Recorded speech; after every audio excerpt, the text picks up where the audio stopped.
I know tax cuts hurt us, but I don't understand the specifics. Well, understand when it comes to tax cuts, right?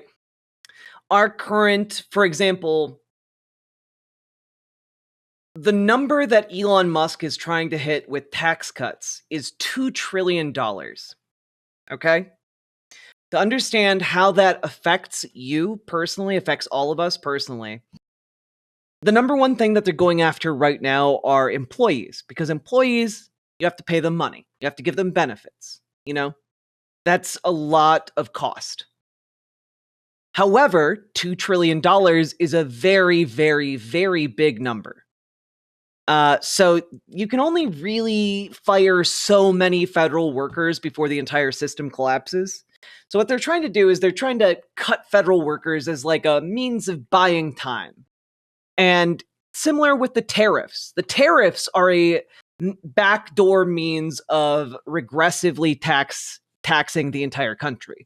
Instead of putting the tax burden on the wealthiest people, they're putting it onto corporations who will then pass it down to the consumer, right? So that will make things more expensive for you, while government services become slower, less efficient, and there's a massive influx of jobless individuals. However, all of that gets you nowhere near $2 trillion, right? So the largest spending outside of like government workforce that the government is responsible for, defense spending, and then Social Security, Medicare, and Medicaid. And the issue is when you're looking for the bulk of your money, it's not going to come from defense. The bulk of that money then comes from taking it out of either Social Security, Medicare, or Medicaid. Medicaid is the more likely option because people who rely on Medicaid tend to be poor. Okay? And they tend to be in worse economic situations. And so what they want to do is they want to cut that by half. Or at the very least by half, by the way. Which means half of everyone who relies on Medicaid either see a reduction of benefits or gets kicked off completely. You know,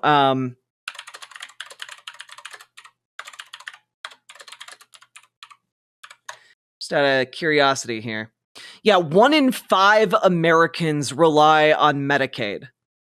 72 million people rely on Medicaid. Additionally, other programs like SNAP, the food assistance program, nutritional assistance program, that's going to be cut. I believe the last budget proposal I saw was something like a 20% reduction in SNAP, like a 50% cut to Medicaid. So what that translates to and how that affects you is that, well, suddenly a fifth of the country has a reduction in benefits, has like suddenly finds it impossible or near impossible to get medical care. Suddenly it becomes a lot harder for them to get food in order to continue living. And that has knock-on effects for the entire system. And that's just those 2 programs. If we now turn to Medicare and Social Security, we're looking at bumping up the age of Social Security. So it's longer that you have to work before you can retire. It's a reduction of the payout when you do retire. Medicare is, entire hospitals are only able to function because of Medicare and Medicaid. And like, if you cut off both of those things or significantly reduce either of those things, like, we're looking at like health system collapses, like rural hospitals no longer being able to function. We're looking at a lot of knock-on effects here. So it is something that would then affect basically everyone. There is no family in America that would not feel this measurably make their lives worse. Sorry. Yeah, Deborah McDonald writes, I get $2,300 monthly as a 67-year-old who worked all her life. Imagine how many of me there are. And then my mom's still alive and collecting. If you're interested in understanding the impact of these cuts and benefit programs, I highly recommend following Alex Lawson of Social Security Works. Provides excellent insights. You know, that is actually a blind spot that I have, so I will do that right now. Social Security Works does do a really good job. I've seen a number of their protests. Boop. Done and done. Thank you for the recommendation. So, yeah. Small towns are mostly employed by the local hospital system, which is funded by federal dollars. For example, 23% of Indiana's entire economy is healthcare and education. Yep.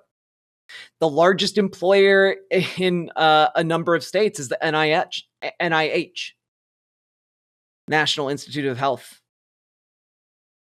So, like, this is something that, like, you have to understand, like, Social Security, Medicaid, Medicare, there are entire supply chains, entire towns, entire cities exist because of those supply chains. Messing with that causes a cascading collapse, and nothing will happen.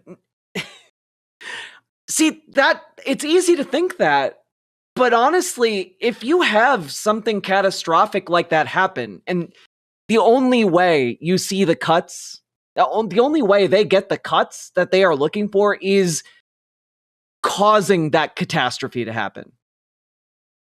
I don't know that people are quiet about that. I don't know that millions of people just curl up and quietly die. I don't know. I don't think that. I don't think that you have millions of additional people just watch their loved ones die without taking action. I think what this does is create an army of Luigi Mangiones. That's what I think. I think if you piss off rural people with huge armories, you get actual violent pushback. That's what I think. I don't know if that will actually happen. I don't think it is necessarily good. I'm not advocating for that. I just think that is what happens when suddenly a bunch of people don't have jobs, are on the verge of destitution, can't get food, can't get healthcare, and are watching like their children and loved ones die. Like I don't think you have a stable group of people who are just like, oh yeah, whatever. I don't think that's what you get. I don't think that's a recipe for inaction. Yeah, no, Eddie, the thing is, most people in the country are unaware of these catastrophes that are happening right now. Most people in the country are vaguely aware of Elon Musk doing some fuckeries in the US government. But that's about the extent of it. It's vague awareness. It is not something that is affecting their day-to-day lives just yet. But when it does come to their doorstep, they're going to be pretty upset. Right now, I'm for the past several weeks, okay, I think a lot of America has been in a set of denial. Like we're kind of in, in the 5 stages of grief, right? We're in denial. And now some people are starting to wake up and move into bargaining,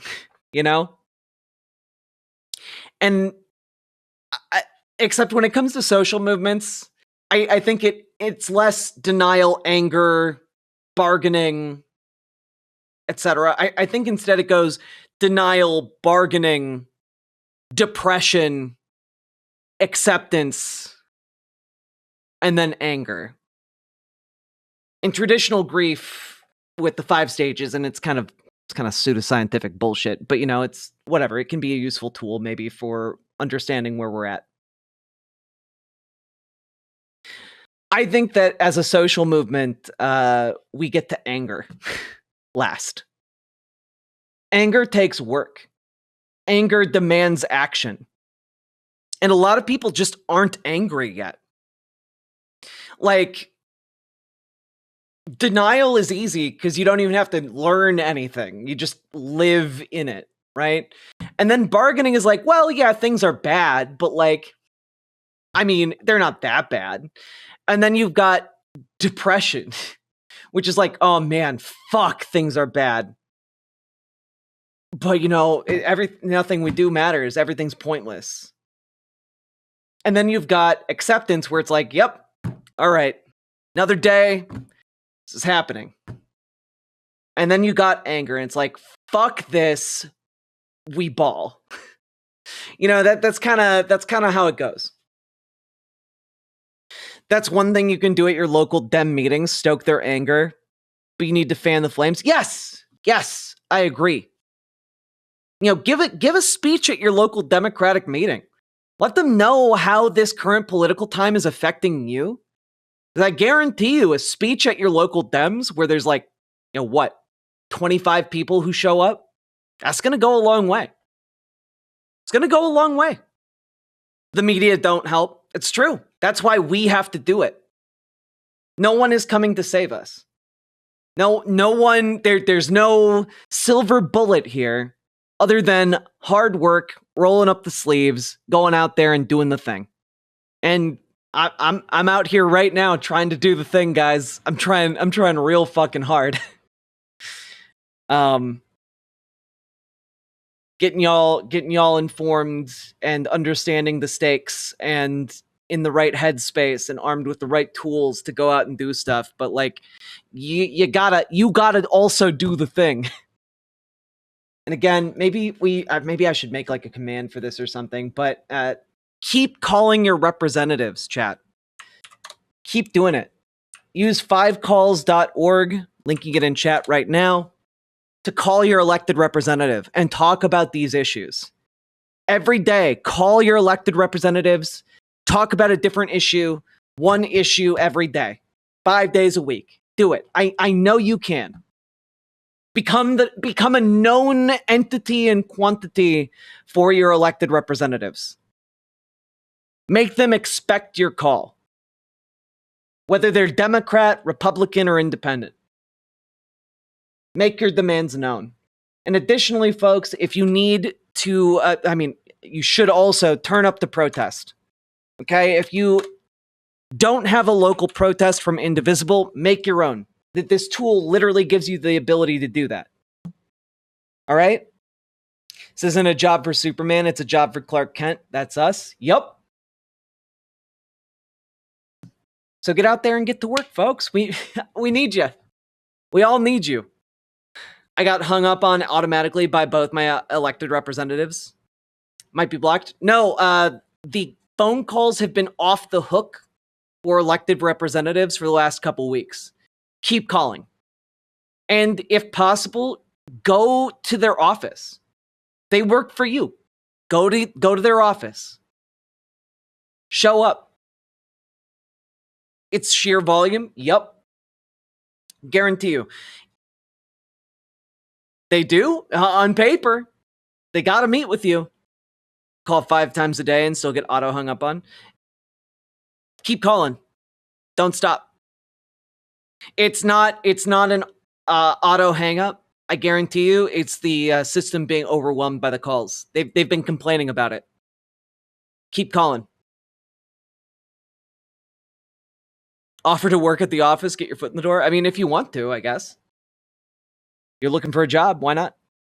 Riverboat deck is going to town. All the views gather round. Twitch and YouTube and swishy streams, all that content is bursting the seams. Politics, dating, plenty more. Your sense of fashion you'll adore. So grab your stuff and hop aboard. We're going straight to Jack's Discord. Riverboat Jack.